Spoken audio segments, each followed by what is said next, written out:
What's up, everybody? Right here we have a 2014 Lexus IS250 F Sport. Should be the same for our IS350 as well.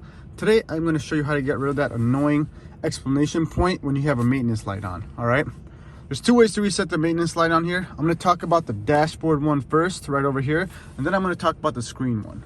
Okay, for the dashboard one, you can see when I turn on the car, it'll probably say maintenance required here somewhere. Usually does. And then when the car is on, there you go, it says maintenance required.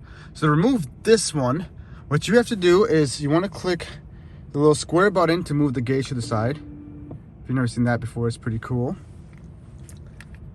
We're gonna get to the main menu. We're gonna go right until we hit settings.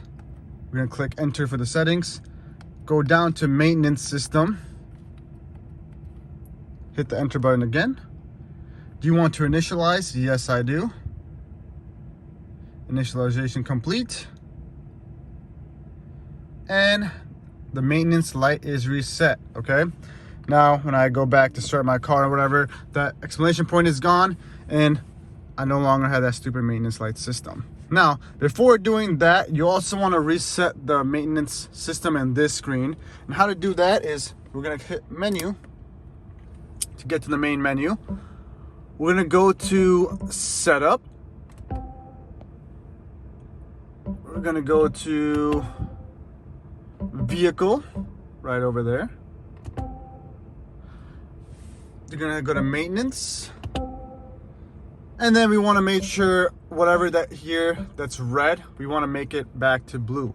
Right here, all I have on is the engine oil and the oil filter. This is my sister's car. So I'm gonna click it. I just did it 25 miles ago.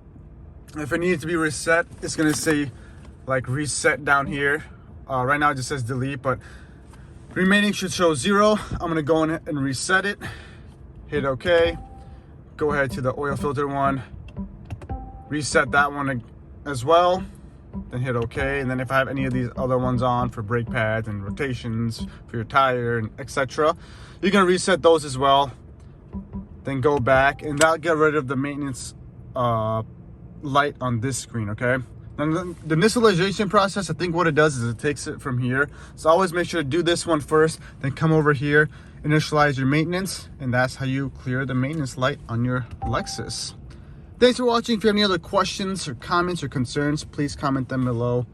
And again, this should be useful for all these type of Lexuses, the ISs and the GSs and etc. Until next time, peace.